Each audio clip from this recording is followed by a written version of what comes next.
In the ancient land of Karandor, a realm torn apart by endless strife, the clans fought for survival.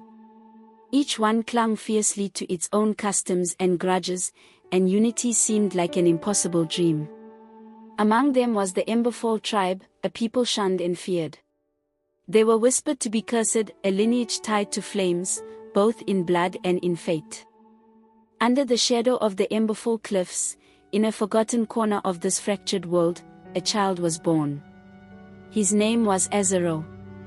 To the villagers, he was merely a boy, another hungry mouth in a tribe that already had too little. Yet, even as a child, there was something about him, a quiet intensity, a sense that he carried a burden too great for his years. Azaro grew up in poverty, raised by his mother, a woman hardened by the scorn of others and the unyielding land they called home. The world around him was harsh, unforgiving, and filled with whispers that the Emberfall's curse ran through his veins. But Azaro said little, keeping his thoughts locked away, even as a fire burned quietly within him. The clans of Karandor had little use for peace. Old feuds festered like wounds, erupting into violence with every new generation. It was a place where the strong ruled and the weak perished. But the Emberfall, already ostracized, suffered more than most. Raids on their village were frequent, their people hunted not just for their lands but for the fear and superstition that surrounded them. For Azaro, these hardships were not merely the backdrop of his childhood, they were the forge in which his destiny was shaped. Though he did not yet understand the fire that lived within him, its presence was undeniable. And soon, the flames would no longer be content to remain hidden. But in a world divided by hate, what could one outcast boy hope to achieve? Azaro's story would not begin with a spark of hope, it would be ignited by a tragedy that no one, least of all him, could have foreseen. Before we venture into this gripping saga of the Firecaller's legacy, make sure to hit that subscribe button and turn on notifications. By doing so, you'll never miss another story that uncovers the epic, the untold, and the unforgettable. If you're enjoying this tale so far, leave a like and share your thoughts in the comments. Let's unravel Azaro's legacy together. The Emberfall tribe was no stranger to hardship.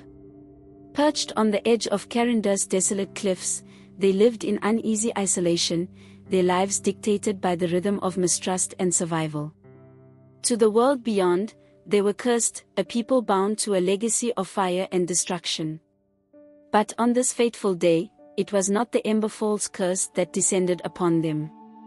It was something far more tangible and devastating, the Ironfang clan. At dawn, the Ironfang struck. The sound of their war horns shattered the silence of the morning, and with it, the fragile sense of peace the Emberfall clung to.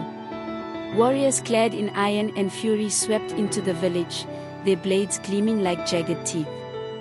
They moved with practiced brutality, setting homes ablaze and dragging screaming villagers from their meager shelters. Azaro was just a boy then, no more than 13 seasons, but old enough to feel the weight of terror pressing down on him. He stood frozen as chaos engulfed the village.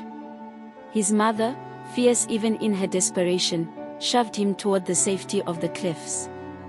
"Run, Azaro," she urged, her voice low but firm. "Don't look back. Whatever happens, you survive." But how could he run? The screams of his people, the crackling of burning wood, the laughter of the invaders, it all pinned him in place.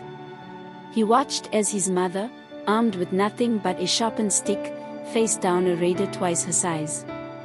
She fought valiantly, her strikes wild and desperate, but it was a battle she could not win. Azaro's breath caught as he saw her fall. The world seemed to narrow, his vision blurring as rage and grief twisted together inside him, tighter and tighter, until something inside him snapped. And then, it happened. The air around him grew hot, searingly, impossibly hot. His hands trembled, not from fear, but from a strange energy coursing through his veins.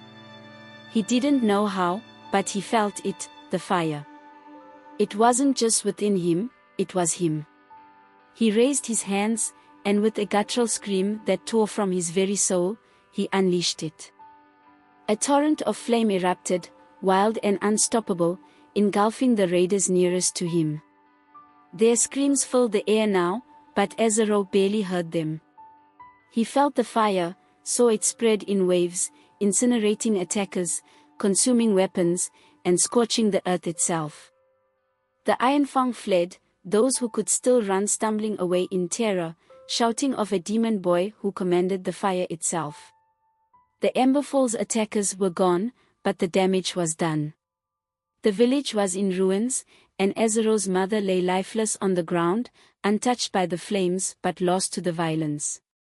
The villagers, those who had survived, turned to Azaro. Their eyes were wide, not with relief, but with fear. The boy who had saved them was no hero in their eyes. He was proof of the curse they had always feared, the fire-born wrath that had long been whispered about in hushed tones. Azaro stumbled forward, his strength waning as the flames receded. His body ached, his mind reeling from what he had done. He looked to the faces of his people, searching for gratitude, for solace, for anything, but all he saw was horror. No one spoke. No one approached him. Even the elders, the supposed wisest among them, seemed too frightened to move. Finally, the village leader stepped forward, his voice trembling as he spoke. You are cursed, Azaro. You brought the fire upon us, as the old stories foretold. You must leave. For the sake of us all, you cannot stay. Azaro opened his mouth to protest, but the words caught in his throat. He wanted to shout that it wasn't true, that he wasn't cursed, that he had only wanted to protect them. But deep down, he wasn't sure what he was anymore. Without another word, he turned and walked away, leaving behind the only home he had ever known. The wilderness stretched before him, vast and unforgiving, but he felt no fear.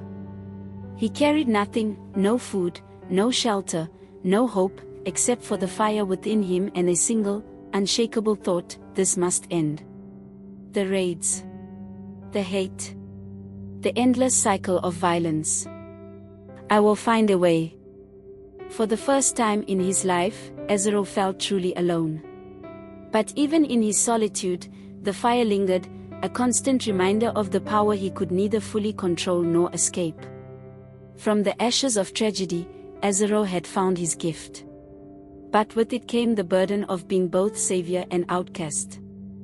And so, his journey began, not as a hero, but as a boy consumed by grief, driven by rage, and fueled by the flames that now defined him. Azaro's exile would take him deep into the wilderness, where the boy would be forged into something far greater and far more dangerous. But even as he sought a path to end the violence, he would soon discover that fire is not easily tamed, and the cost of wielding it would be greater than he could imagine. Azaro wandered the wilderness, his feet blistered and his heart heavy with anger and loss. Days turned to weeks, and survival became his only companion. Yet, the fire within him never waned. It whispered to him, coaxed him, demanding to be used.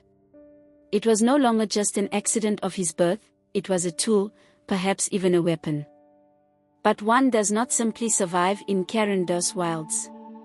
To the untrained and the unprepared, the land was as merciless as the clans that roamed it. And yet, Azaro found himself drawn to others like him, outcasts, wanderers, and those discarded by the same fractured world that had rejected him. Some came to him out of curiosity, others out of desperation, and a few out of sheer awe at the whispers of a boy who could summon fire. Azaro had no grand plan then, no vision of revolution or unity. All he had was a simmering determination to ensure no one else would feel the helplessness he had felt that day in Emberfall. Slowly, his group grew. First, it was a farmer who had lost his family in a raid, then a hunter banished from her clan for defying an elder's decree. Soon, there were dozens, outcasts, misfits, the forgotten and the broken, all drawn to Azaro's fire, both literal and metaphorical. Among them were two who would shape Azaro's path as much as the fire itself. Kayla was the first. She arrived not with a plea, but with a challenge. A former tactician from the Frostthorn clan, Kayla had been exiled after questioning her warlord's blind pursuit of conquest. Sharp-tongued and sharper-minded, she saw in Azaro not just a boy with a gift, but a potential leader. Fire alone won't win battles, she told him. You need strategy, precision, and allies who believe in you, not just fear you. Then came Esha, an elder from the nomadic Duskwood people. Bent with age but sharp of mind, Esha brought wisdom and patience to the group. He spoke not of war, but of balance. Your fire is powerful, he told Azaro, but it will burn you as surely as it burns your enemies if you let it. Under their guidance, Azaro began to transform. Kayla taught him how to think like a tactician, how to see the battlefield not as chaos, but as opportunity. She drilled his growing band in unconventional warfare, turning hunters into soldiers and outcasts into a cohesive unit. Meanwhile, Esha tempered Azaro's impulsiveness, teaching him the importance of control, not just of his fire, but of himself. It was through this training that Azaro discovered how to wield his flames with precision. No longer did they erupt in wild bursts of destruction. Instead, he learned to summon fire in controlled waves, using it as a tool to intimidate, distract, and inspire. Their first victory was small but significant, a skirmish against a raiding party that had terrorized nearby villages. Azaro's group struck under the cover of darkness, using fire to create illusions and chaos. Flames danced in the night, casting shadows that seemed to multiply their numbers. By dawn, the raiders were defeated, and Azaro's name began to spread. And so it went. One skirmish led to another, and with each victory, their numbers grew. Farmers, hunters, deserters, and even former enemies joined their cause. Azaro's fire became a symbol, not of fear, but of hope. His followers called him the Firecaller, a leader who could turn the flames of destruction into the spark of rebellion. But the victories came at a cost. The more they fought, the more attention they drew. The clans of Karandor, fractured though they were, began to take notice. To some, Azaro was a threat, an upstart challenging the fragile balance of power. To others, he was a curiosity, a boy playing at war, destined to be snuffed out like so many before him. The most dangerous of these was the Stormblade clan, the largest and most powerful in Karandor. Led by a warlord whose name struck fear into even the bravest warriors, the Stormblade were known for their ruthless efficiency and unrelenting force. Azaro's victories had not gone unnoticed by them, and they were not impressed. The warlord's decree was simple: crush this so-called Firecaller and his band of misfits. Azaro's growing army was now more than a collection of outcasts, it was a movement. But movements attract enemies as quickly as they inspire followers. For every battle won, the stakes grew higher, and the shadow of the Stormblade loomed larger. What began as vengeance had become something far greater, something Azaro himself was only beginning to understand. He was no longer an outcast. He was a leader. A revolutionary. But revolutions, like fire, are dangerous things. The Stormblade were coming, and with them, a reckoning that would test everything Azaro had built, and everything he believed in. Azaro and his followers stood at the precipice of their greatest challenge. The Stormblade warlord was on the march, and the flames of rebellion were about to collide with the cold steel of power. Could the Firecaller's growing army withstand the storm? Or would the fire that had inspired so many be extinguished before it could burn bright enough to change the world? The storm came as Azaro knew it would, swift and unrelenting. The Stormblade clan, the largest and most feared in Karandor, marched to meet him. They brought warriors hardened by years of conquest, clad in armor that gleamed like silver in the sun, and weapons that had broken countless rebellions before his. But Azaro was no ordinary rebel. For weeks, his forces had prepared. Kayla had mapped every hill, every ravine, every narrow pass that could give them an advantage. Esha had guided Azaro's spirit, reminding him of the cost of fire and the importance of restraint. But the final plan, bold, audacious, and dangerous, was Azaro's alone. He knew the power of fire was not just in its destruction, but in its ability to unnerve and divide. The battle began at dawn, as the Stormblade warlord led his army into the valley Azaro had chosen. From the high cliffs, Azaro's forces watched, silent and still, waiting for the signal. The Stormblade marched in perfect formation, confident, disciplined, unafraid. They had crushed rebellions like this before, and they would do it again. Or so they thought. Then, without warning, the valley erupted in flames. Azaro's forces unleashed a carefully constructed firewall ambush, a technique that would become legendary. Fires roared to life along the valley's edges, creating a wall of heat and smoke that split the Stormblade army in two. Confusion spread through their ranks as warriors stumbled, coughing and disoriented. From the cliffs above, Azaro's forces descended like shadows, striking with precision and speed. The fire's light danced off their blades, creating an illusion of a much larger army. Azaro himself led the charge, his fire cutting paths through enemy lines, sowing fear and chaos. The battle was brutal. Though the fire gave Azaro's forces an advantage, the Stormblade were not easily broken. Their warlord, a towering figure clad in blackened steel, fought fiercely, rallying his warriors again and again. It was only after hours of relentless combat that the tide turned. Azaro, his body aching and his mind aflame with determination, faced the warlord directly. Their duel was swift and ferocious, ending when Azaro's fire surged once more, forcing the warlord to his knees.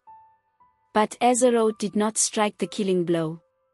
Instead, he offered the warlord a choice: join his cause or face annihilation.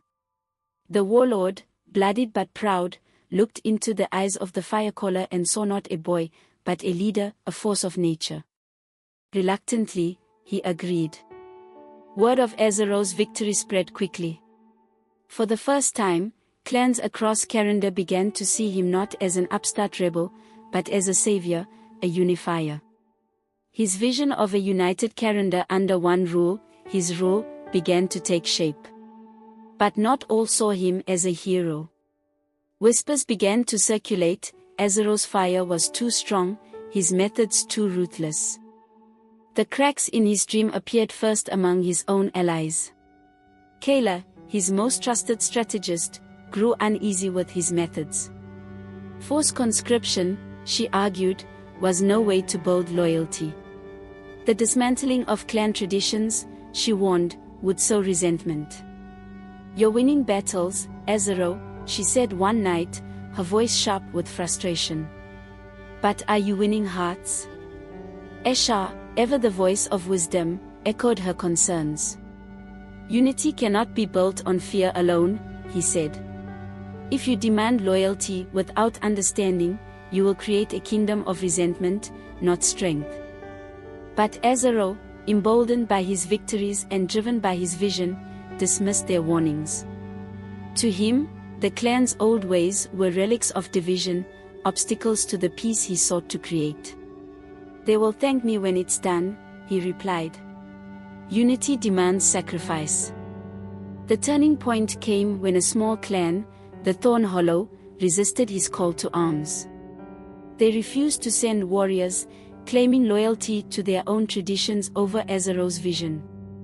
To Kayla and Esha, it was an opportunity for dialogue, a chance to show that unity did not mean erasing identity. But Azaro saw it differently.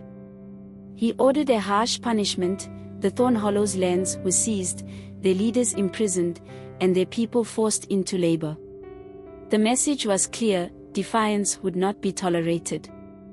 The decision sent shockwaves through his camp. Many of his followers accepted it, believing it necessary for the greater good. But Kayla did not. "This isn't unity, Azaro," she said, her voice trembling with anger. "This is tyranny." Esha, too, was deeply troubled. "The fire burns brighter than ever," he said quietly. "But if you do not temper it, Azaro, it will consume everything, even you." Azaro brushed them off, unwilling to hear their doubts. He believed in his vision with an unshakable fervor, convinced that the sacrifices he demanded were justified. But even as his army grew, even as more clans fell in line, the seeds of division had been sown. Unity was within reach, but Azaro's fire burned too brightly. It threatened to consume not just his enemies, but his allies.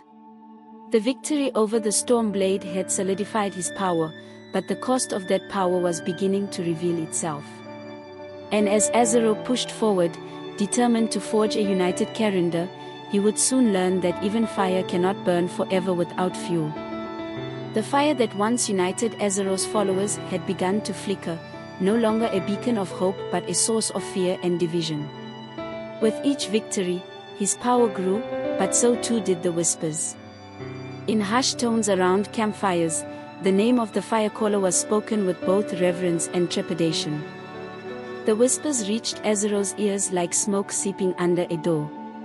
They spoke of discontent, of those who questioned his harsh methods and wondered if unity under Azaro meant trading one tyrant for another. To Azaro, these murmurs were dangerous embers, threatening to ignite into a blaze of rebellion. And so, paranoia crept into his heart, tightening its grip with each passing day. He began to see shadows where there were none, enemies among his closest allies. He ordered spies to watch over his camp, their task to root out dissent before it could grow. Once, he had led through inspiration and vision. Now, he ruled through fear and control. His followers felt the change, but few dared to speak out, few, except for Roken. Roken had been with Azaro since the early days, a trusted ally and skilled warrior who had fought by his side in countless battles. But Roken had grown disillusioned.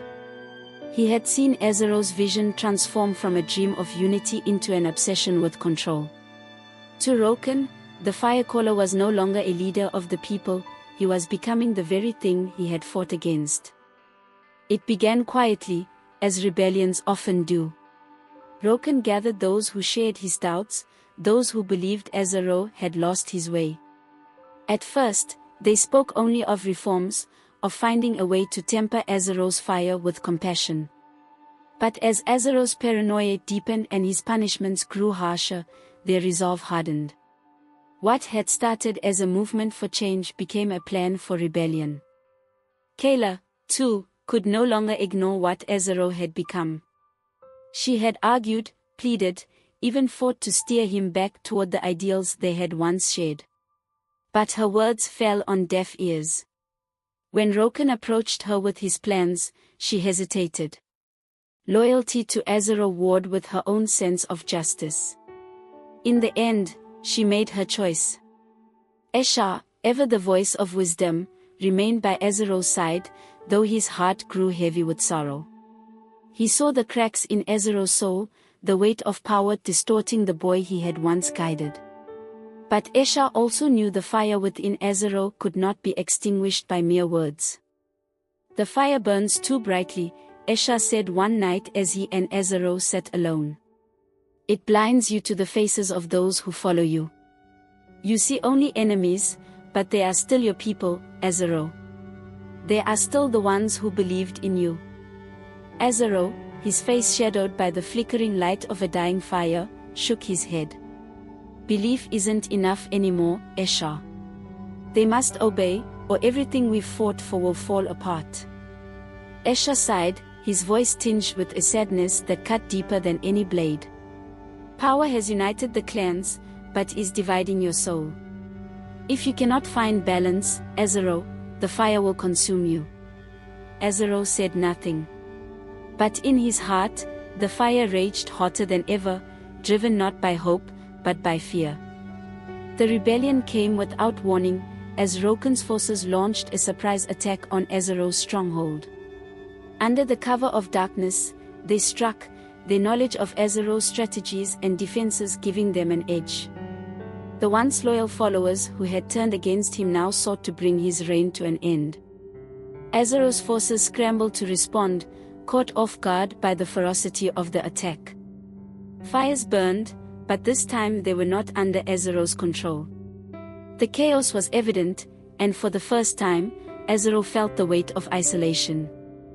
Kayla, leading one of the rebel contingents, fought with the same precision and brilliance she had once brought to Azaro's side. Her strikes were calculated, her movements sharp, but her heart was heavy. She fought not out of hatred, but out of a desperate hope to save the dream they had once shared. Azaro stood in the center of the fray, his flames lashing out like a cornered animal. His once controlled fire now burned wild and untamed, a reflection of his own turmoil. Esha, standing at his side, watched the boy he had once guided transform into something unrecognizable, a leader consumed by the very power that had once defined him. As the battle raged, Rokan's forces gained ground. Azaro's loyalists fought valiantly, but their numbers dwindled. The stronghold, a symbol of Azaro's vision, began to crumble under the weight of betrayal and rebellion. In the chaos, Rokan confronted Azaro directly. The two once allies stood face to face, their weapons drawn, their words sharper than any blade. "This isn't unity, Azaro," Rokan said, his voice steady despite the fury in his eyes. "This is tyranny. You've become everything you swore to destroy." Azaro's fire flared, his anger boiling over. "You think you understand what it takes to unite the clans? You think I wanted this?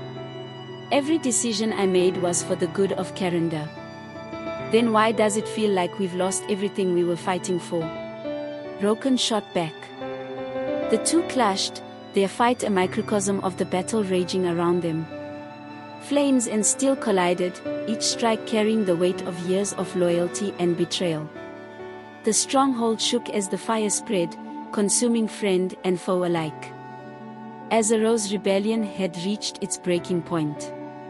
The Firecaller, once a symbol of hope, now stood alone, surrounded by the flames of his own making. As Rokan's forces closed in, Azaro faced a desperate choice: to fight, to fall, or to find a way to rekindle the dream that had brought them all together.